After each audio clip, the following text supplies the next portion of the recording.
दोस्तों सब प्रेम नमस्कार। मैं सर्वदेव सिंह उर्फ डॉक्टर सर्वदेव सिंह आचार्य कलाम, अधिवक्ता हाई कोर्ट इलाहाबाद, दत्तक पुत्र महामहिम राष्ट्रपति भारत, शोधक एवं प्रशिक्षक शारीरिक मानसिक योगाभ्यास एवं प्राणायाम। दोस्तों, कल मैं माननीय सुप्रीम कोर्ट के न्यायमूर्ति महोदय के नामांकन निरस्त किए जाने पर अपने विचार व्यक्त किए थे और पुनर्निरीक्षण की बात कर ऑर्डर मॉडिफाई करने की बात किया था, जो हमारे स्वतंत्रता संघर्ष के मूल उद्देश्य कि लोगों के द्वारा लोगों के लिए जो निर्वाचित प्रतिनिधि हैं वो गवर्नमेंट बनाएं, गवर्नमेंट चलाएं। उसमें ये भावना निश्चित रूप से निहित है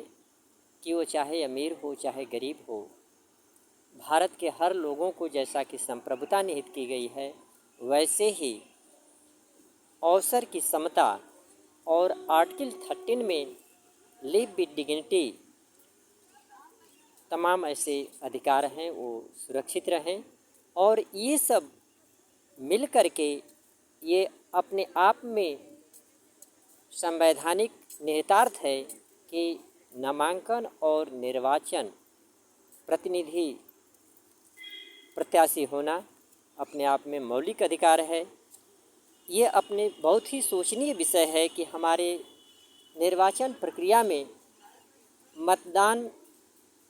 की व्यवस्था है वो गुप्त मतदान की व्यवस्था है। इसका विश्लेषण में कई ऐसे अधिकार, कई ऐसे व्यवस्थाएं कायम हैं जो कि हमें कोई आदेश पारित करने, न्यायालयों को कोई आदेश पारित करने के अवसर पर सोचना चाहिए, ध्यान देना चाहिए। गुप्त मतदान की व्यवस्था सिर्फ और सिर्फ इस कारण से है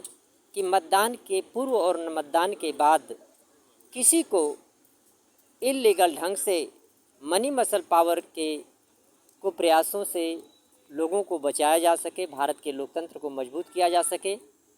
तो जब गुप्त मतदान की व्यवस्था है तो जाहिर सी बात है, अगर अवसर आए तो गुप्त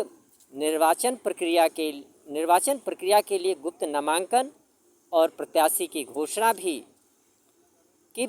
उसमें निहितार्थ है, जिससे हमारा लोकतंत्र मजबूत हो सके, सभी को समान अवसर मिल सकें। लिव विद डिग्निटी निर्वाचन प्रक्रिया के पहले, निर्वाचन प्रक्रिया के दौरान और निर्वाचन प्रक्रिया के बाद लिव विद डिग्निटी जो मौलिक अधिकार 12 से 35 तक दिए गए हैं उन अधिकारों को सर्वाइव कर सके। तो न्यायमूर्ति महोदय को तो विशेष इस पे चिंतन मन करना ही चाहिए, अध्ययन करना ही चाहिए और उसके ब्रॉडर इंटरप्रिटेशन के सोच को विकसित करना चाहिए। वहीं माननीय सुप्रीम कोर्ट पर जो संवैधानिक दायित्व है लोगों के मौलिक अधिकारों की रक्षा करना, लोकतंत्र की और विधि व्यवस्था की रक्षा करना, उस दृष्टिकोण से पारित आदेश को राष्ट्र के लोकतंत्र की निहितार्थ रक्षार्थ मॉडिफाई करने की अपेक्षाओं के साथ मैं सर्वदेव सिंह उर्फ डॉक्टर सर्वदेव सिंह आचार्य कलाम, अधिवक्ता हाई कोर्ट इलाहाबाद, दत्तक पुत्र महामहिम राष्ट्रपति भारत, शोधक एवं प्रशिक्षक शारीरिक मानसिक योगाभ्यास, संस्थापक अध्यक्ष ट्रस्टी अंतर्राष्ट्रीय शारीरिक मानसिक योगाभ्यास एवं प्राणायाम प्रचार प्रसार समिति, आप सभी को पुनः सप्रेम नमस्कार।